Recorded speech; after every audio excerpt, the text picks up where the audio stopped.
Have Aberdeen finally found their new manager? The old firm fallout rumbles on. And do Motherwell still have momentum? I'm Charlotte Cohen, and alongside Rory Loy and Stephen McGowan, we'll be taking a look at today's hot topics in Scottish football.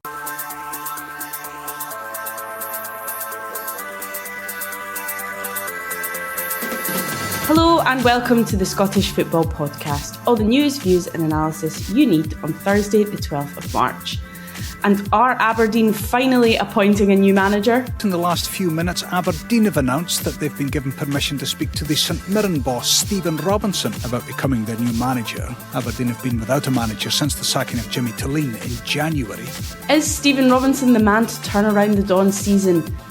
And the aftermath of that old firm encounter continues to cause headlines. Just incredible scenes. In fact, incredible scenes right now because there are a lot of fans on the pitch. They need to get this sorted. They need to get this cleared very quickly. We'll ask what the match and the post-match means for both clubs. And has the Motherwell juggernaut come to a halt? Dundee coming forward now though. Here they are. Chance for Dundee. Ball through the cross. Surely! Goal Dundee! Ben Robertson with the tap in with 6 minutes to go. We'll give you all you need to know in the next 20 minutes. The Scottish Football Podcast from BBC Sports Scotland. And alongside me to chat all of this, Rory Loy, scorer of an overhead kick for Carlisle against Alfreton Town in the FA Cup. Rory, morning. Are you still relishing our conversation about your overhead kick? No, it was very much a case of put the laptop away and get on with my life, to be honest with you. I forgot to check that. So did I. I just realised that. The producer didn't. I got a nice message from Stevie saying how good it was, so that was good. Well, there you go. He's there you go. And alongside us to chat about everything is Herald football writer Stephen McGowan. Stephen, morning. Are you still relishing in the news that Rory is the scorer of an overhead kick?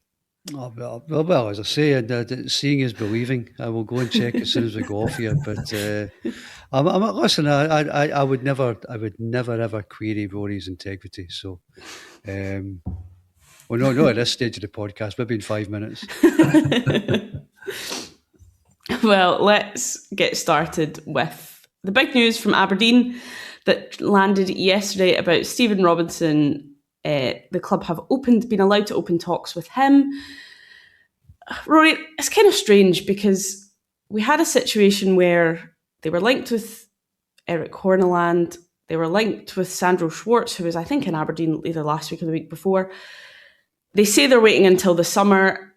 It's 66 days have elapsed, and now they're looking at somebody who was right there the whole time.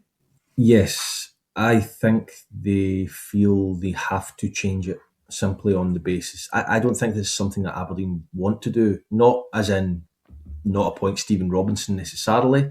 I don't think it's a decision they want to make right at this moment in time. I think ideally they wanted to wait to the summer. They made that pretty clear.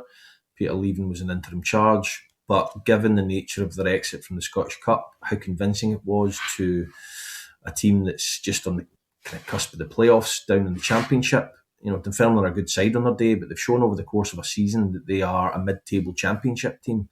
That combined with, I think there'll be a genuine concern they may get sucked into some sort of relegation battle. I think they'll be okay, but I think they look at historically the likes of Hibs, for example, who were sitting in seventh after the split.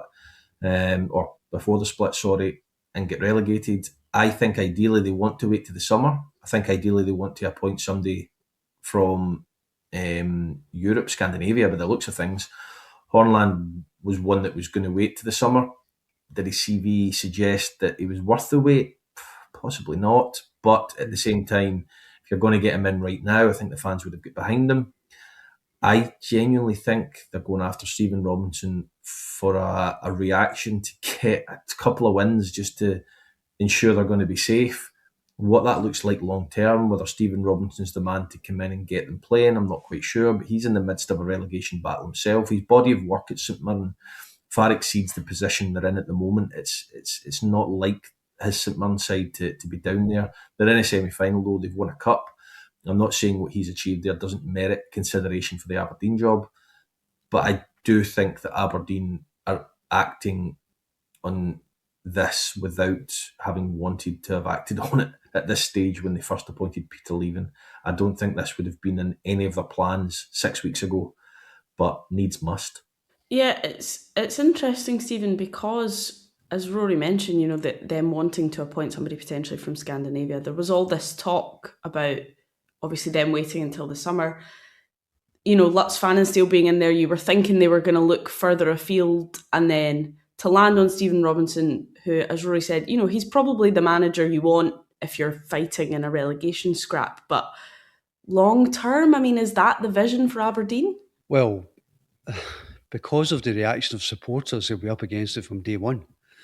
I think one of the reasons why Stephen Robinson wasn't given more serious consideration right at the very start, I mean, he was always on the list because when Alan Burrows, the chief executive, knows Stephen Robinson well from Motherwell, they worked together. I think he was somebody he would have had in, but there were different voices. Now, you get the impression that Lutz Pfannenstiel was given his sea legs, if you like. He was given the chance to go and find the right man, and they've kind of worked their way down a list a little bit. But the problem is that there is supporter negativity towards Stephen Robinson, and that is going to be a problem for him right from day one, because he'll be operating on quite a short length of rope, because if things don't go well, then supporters will say, well, how can anybody be surprised? We thought that would be the case. So it puts that additional bit of pressure on, as Rory says. I mean, they could get dragged down there. I think they're 8 points clear of Kilmarnock in 11th at the moment. It wouldn't be the biggest surprise in the world, given their recent form. I think it's 1 win in 13 or something. I think 8 wins in 29 league games, which is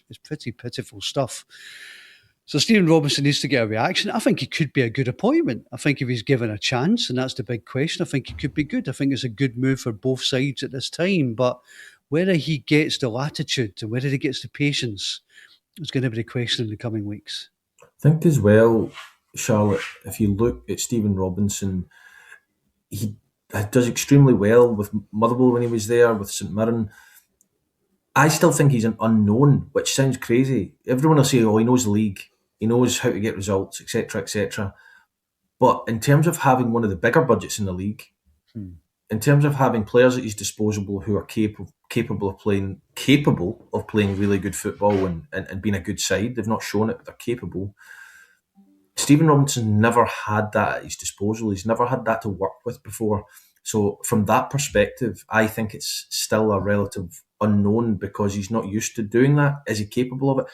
Ultimately, if he did have that at his disposal, would he be getting the ball down and playing a lot more attractive football? And I'm not saying St Mirren don't play attractive football at times, but they have a method to their success, which probably doesn't involve as fast-flowing football as other sides. And I know he doesn't enjoy hearing that, but it's just my opinion. So I still think, although people will say, oh, he knows the league, he's been in the league for years, he's had success, he has constantly been fighting to overachieve. At Aberdeen, overachieving really is finishing second. And that is extremely difficult to do. So I don't know if Stephen Robinson comes in. I don't know how much weight the fact that he knows the league and he's been with St Mirren for years and Motherwell, I don't know how much weight that holds given the budget he's going to get compared to what he's used to. Yeah, I mean, you look at kind of like Derek McInnes coming in at Hearts, somebody who knows the league well and is getting all these players firing. So it's, you know. He was at Aberdeen though. He's had that level of expectation before, and he's dealt with a club of a similar stature to try and get in front. And this is no slight to Stephen Robinson. I'm just saying that it'll be interesting to see how he does and how he manages that. Derek McInnes had been at Aberdeen, and the expectation was to finish second, third, to be in Europe every year. So it's not dissimilar to be at Aberdeen as it is to Hearts, in my opinion. It is quite unusual these days for Premiership clubs to take a manager from another Premiership team. I mean, Derek McInnes going from Kilmarnock to Hearts last summer was almost the outlier. I mean, you look at Celtic, for example. I mean, you have to go back to 1994 to the last time they appointed Tommy Burns. Rangers, I think, with Alex McLeish. I think even Hibs with Terry Butcher, something like 12 years ago. So it's quite an unusual move these days. Obviously, Aberdeen had their fingers burnt a little bit when they took Jim Goodwin from St Mirren the last time. That probably played in the minds of some supporters as well. But I agree with Rory. I think there's been this slightly unfair narrative around Stephen Robinson that he's a manager that can do it when he overachieves with clubs with small budgets. You know, almost a lack of trust in his ability to go up a level and have more money and play the kind of football fans want to see. Well, that's going to be tested now, isn't it? Well, with all this talk about Stephen Robinson, Stephen, I wonder if you know anything about what's happened to these other two candidates. I mean, we knew Hornland was kind of in the balance. There was unforeseen circumstances there, but Sandro Schwartz was just at Pittodrie a week ago, 2 weeks ago, and there was nothing. It does show the perils of actually the names that you're after going public. Because until the deal is done, till they're standing there with a scarf above their head, it's never done. Now, Eric Horneland came over to Scotland as well. That was at the time of the first postponed Aberdeen Celtic game. He was supposed to take in that game. Aberdeen were trying to sell the club to him. Clearly, there were complex issues in the background, I think of a personal nature, which probably complicated that situation. So they moved down the list. There was Sandro Schwartz come in. Again, they had a look, but the chairman, Dave Cormack, went public on that in an interview on the club YouTube channel. And I think that left them hostages to fortune, because if for any reason that move didn't happen, and clearly it hasn't happened, then it looked as if they were going to their next option. And in this case, that's a wee bit harsh and unfair on Stephen Robinson, because it looks as if he's their third or fourth choice, and that puts them up against it right from the start. So, I don't think it's been an exemplary managerial pursuit, but it is what it is, and they have to go on with it now. Yeah, and I suppose if Stephen Robinson hits the ground running and does really well, we're having a totally different conversation. So, but the other thing, Rory, is obviously St Mirren then are in a difficult position if Stephen Robinson does move. What do you think their chances of staying up are if they lose Stephen Robinson? I thought 6 weeks ago St Mirren would be fine. I said it over a couple of weeks on Sports Sound. They seem to just be on a slippery slope, and what's not helping them at all is Dundee's form. I thought Dundee, if any team were going to get sucked into it and finish 11th that wasn't Kilmarnock, it might have been Dundee. Stephen Presley and his team are proving me wrong at this point. Good on them. They're playing some good stuff. So, again, it comes down to who they get in. And I don't think it's going to be a case of somebody coming in and reinventing the wheel in terms of a Jens Bertolascu type coming in and trying to implement a certain style of football. I don't know if you can get away with that so much when you're in the middle of March and you're touch and go with the relegation playoffs. I think it's a case of coming in and being a bit more pragmatic and getting a few results. I think that St Mirren have got the players to do it, but the difference this year is Kilmarnock are looking like a side who've got the bit between their teeth to go and get up. I know they had a really, really poor result at Falkirk and they were poor that day, but ultimately if you're down there, you can afford to be poor a couple of weeks as long as you're picking up a win, a draw, maybe a bit of a poor result, a win, a draw. That will see you through, because there'll be teams round about you who struggle to pick up points. So, it's hard to forecast. With Aberdeen, we're commenting on the fact that Stephen Robinson's going to be coming in. With St Mirren, we don't know who's going to be coming in. So it's just a case of wait and see on that one. I do believe they have a better squad than Kilmarnock of players. John Joe's been fit. That maybe changes things slightly. There's still a bit of me that thinks they'll be okay this year. Okay, finishing 10th. But it remains to be seen who they appoint. It's funny, Rory, on that, because I was thinking about this yesterday, because as a journalist, we always think, right, who are the runners and riders for this job? And I'm struggling to think of obvious candidates for St Mirren, genuinely. I mean, quite often in these situations, there's one or two standout candidates, so you think, yeah, they could bring him in right away and, he could do a real good job. I'm not really thinking of any absolute obvious standouts that St Mirren can just go and get just now. And it's a really bad time for that to be the case, I would have thought. I agree. Again, it depends what they want to go after. Down in the Championship, you've got two young managers that are doing extremely well. Are they really the ones you want to put into that situation? Would they even want to do that? I'm not quite sure. With the setup they've got going on at Arbroath and doing well. You've got managers out of jobs who have come in, went to clubs and done okay, and then they've been out of jobs for a while. So yeah, it is a difficult one to try and predict. I'm just thinking, kind of brainstorming off the top of my head with these suggestions, but there's no obvious jump out candidate. Stephen McGinn is another one that is at Falkirk. That's the assistant man or one of the first team coaches.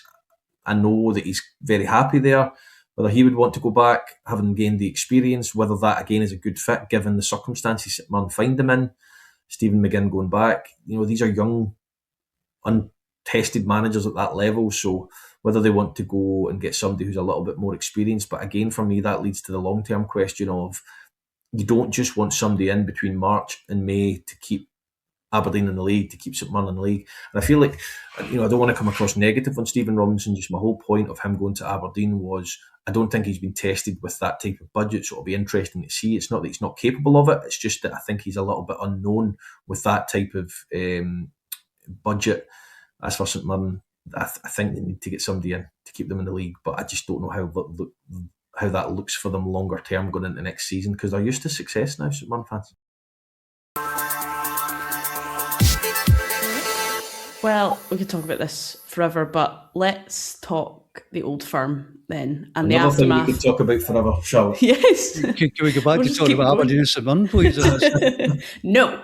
We're talking about the Old Firm. We're talking about the aftermath of the game on Sunday, because it is continuing to drag on. One of the things, Stephen, Celtic and Rangers have been unusually quiet on talking about this. I mean, what do you think the reason behind that is? I'm okay with that. I know that's a minority view, genuinely. I know it's a minority view. I know that Joe Farrell, the chief constable, said that he thought it was out of order, that he should be saying something. I understand that viewpoint. But my worry would be that anything they do say would make things worse, because you have a scenario where you have sets of fans who are desperate to point fingers at the other side of the city. And it would be difficult for those clubs to come out and criticise their own fans for their own conduct without incurring the wrath and sparking some kind of civil war, particularly at Celtic, where there's already one raging. And it wouldn't be helpful at all if they came out and pointed fingers at the other lot, inverted commas. I don't think that would look good in the eyes of politicians. I don't think it would look good in the eyes of the police.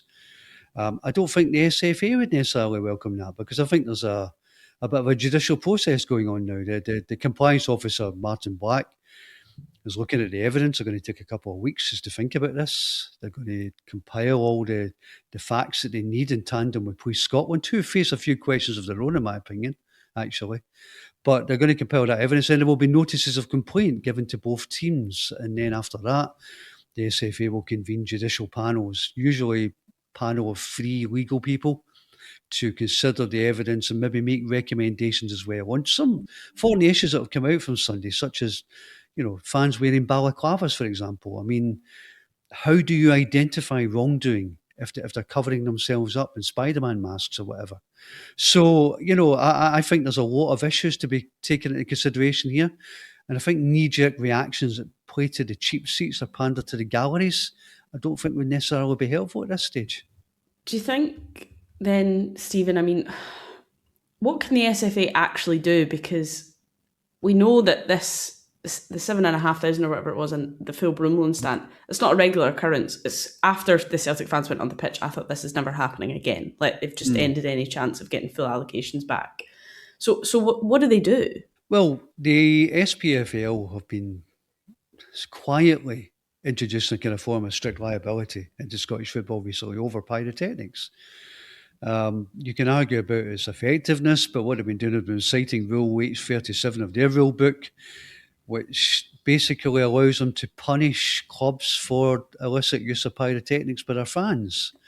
So it is a form of strict liability. And that's been a limited form, because there have been clubs like, I think, Rangers, Celtic, Aberdeen, Motherwell, St Johnstone have been maybe been docked 50 tickets for an away game. In the SFA's case, then that would only be for Scottish Cup games. There'd be no point doing it for the Scottish Cup semi-final, because there's a chance that wouldn't be a sellout anyway. But I think that's one lever they do have at their disposal, that they can certainly dock tickets for future Scottish Cup games. They can fine them. I think they'll be looking at more far-reaching solutions to, as I say, the balaclava issue and so on, and maybe try and nip a few things in the bud.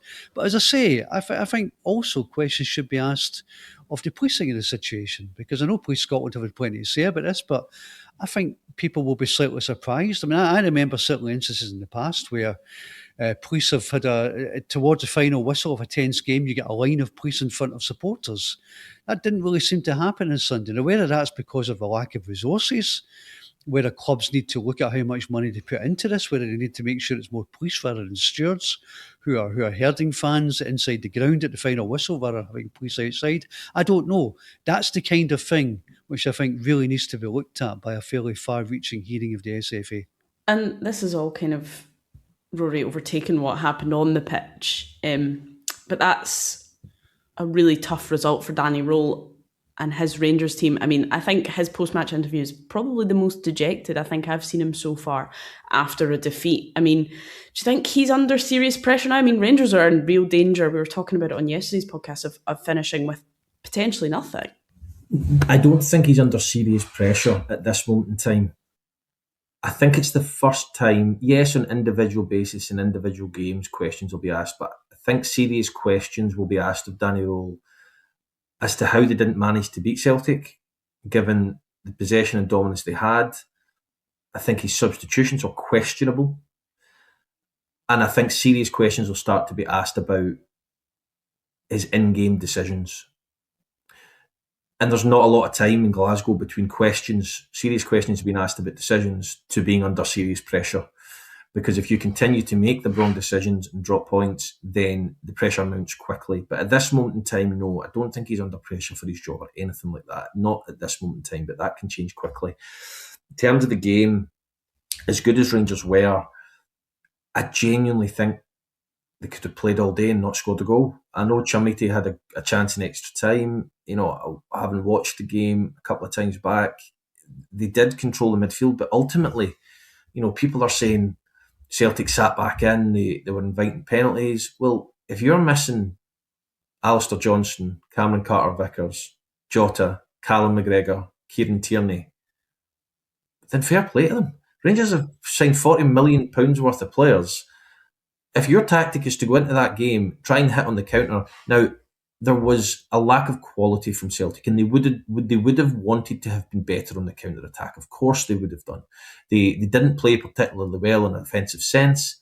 However, pretty much the guts of their preparation would have been about defending their box. Liam Scales played left back. That just tells you exactly what it is. Now, yes, going the other way, they would have wanted to have been better. They went in, they defended their box. They didn't give Chamiti a sniff, out with that one chance in extra time. Nadiri, for me, was non-existent. He ran about, he huffed and puffed, he hashed and bashed. And I know he's a young player and he's in the German third division he's come from. However, that being said, he's still playing in the quarter-final of the Scottish Cup at Ibrox against Celtic. You need to produce something if you're going to be starting these games. I just don't think they showed enough. They were far better than Celtic in terms of retention of the ball. Celtic set up to defend. They defended well. They got to penalties, and their penalties were far better. So, to go back to your initial question, I think it is damaging for Danny Röhl. I think that questions will start to be asked. And as I said, the time span between questions being asked and being under serious pressure in Glasgow, that could be a matter of a week or two. I'm a bit older than you two young bucks, but I mean, I certainly reckon, thinking back about it, I was thinking about this, I can't think of a weaker Celtic starting 11 at Ibrox for a game like that in 32 years. Genuinely, I think you get back to mid-1990s, 94 or so, because of all the players that were missing from Celtic, and that does pose a real problem for Danny Röhl. And of course, if he doesn't win a trophy this season, he's not going to win the Scottish Cup, he's got to win the league, then you're getting into that scenario so many Rangers managers have been in recent years, of going into a new season with a first Old Firm game at Parkhead. And if you lose that, then you're right up against it going into autumn. So yeah, dangerous times for the Rangers manager, I would say. Some of his substitutions baffled me, Stephen. Like Mikey Moore coming off. I know he looked a little bit tired, a little bit leggy. I thought he was the best player in the second half in a creative sense. I really did. Chukwueze should have started the game. And it's easy to say, well, last week Chukwueze, kind of fell out the game. But when he came on, I thought he was Rangers' best player in terms of getting on the ball and actually calming things down. I just think that over the last 2 weeks, at key moments, Danny Röhl's made poor in-game decisions, and I think it's been noticed.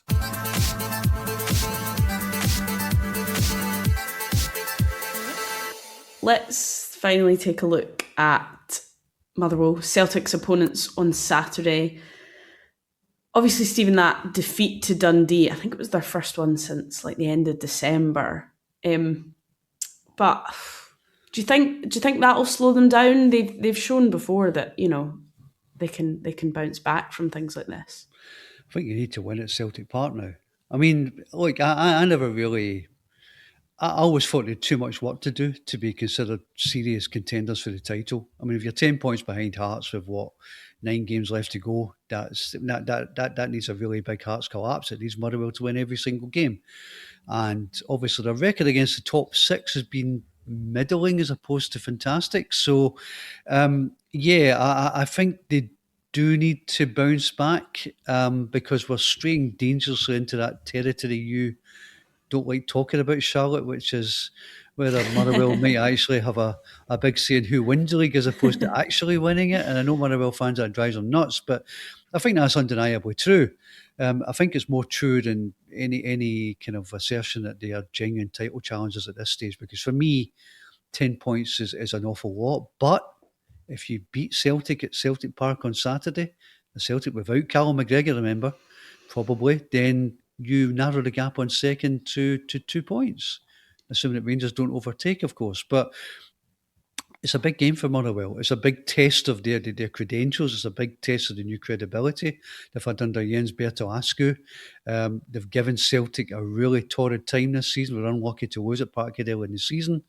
They gave them a tousing at Fir Park. So I think there will be a lot of scrutiny in how that game goes for both sides. Yeah, I think it's interesting because, Rory, I mean, you look at Motherwell and you think they've gone so long without losing a game. They're very much being talked about in terms of title contention.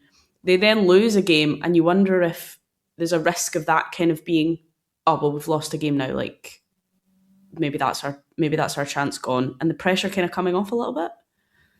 In a positive sense?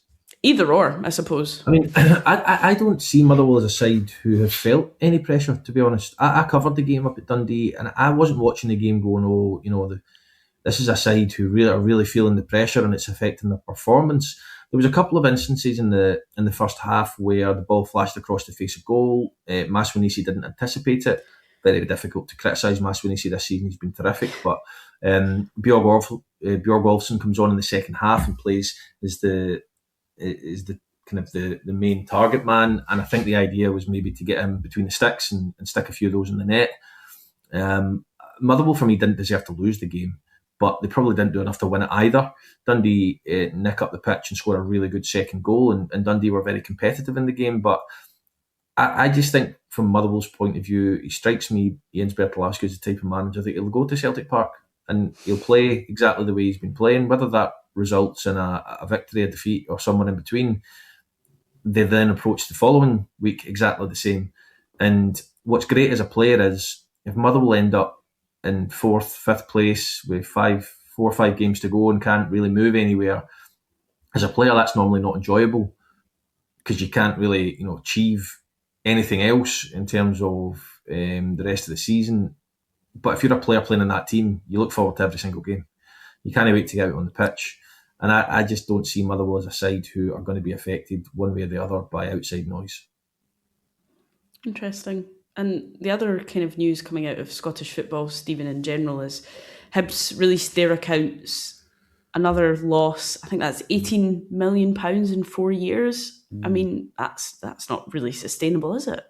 Well, it's sustainable as long as the Gordon family are prepared to sustain it. I mean, that's the reality of it. But I mean, obviously, they had a big investment from Bill Foley, from the Black Knight Football Group. That's now gone. So I wonder whether they will be looking at fresh investment. There have been mutual cooperation talks, with one of the wealthiest men in Scandinavia, I think. So, yeah, I mean, I think they will be looking for new investment, probably to come in and help them with that, because it didn't necessarily work the first time.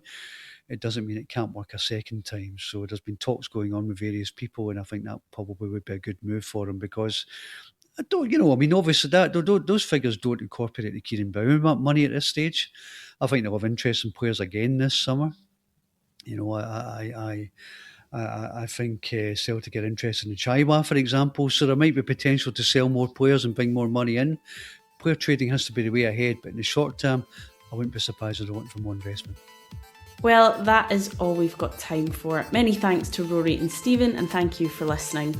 Remember, we are here with new episodes of the Scottish Football Podcast bright and early every day, so make sure you don't miss out, subscribe on BBC Sounds and have push notifications turned on in your phone. Enjoy the rest of your day, and we'll catch you again tomorrow.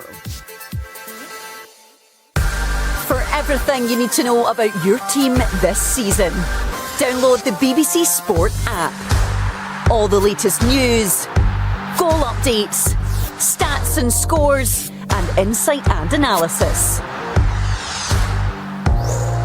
Just select your club to get the biggest stories and best content at your fingertips.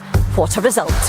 Download the BBC Sport app for everything you need to know about your team this season.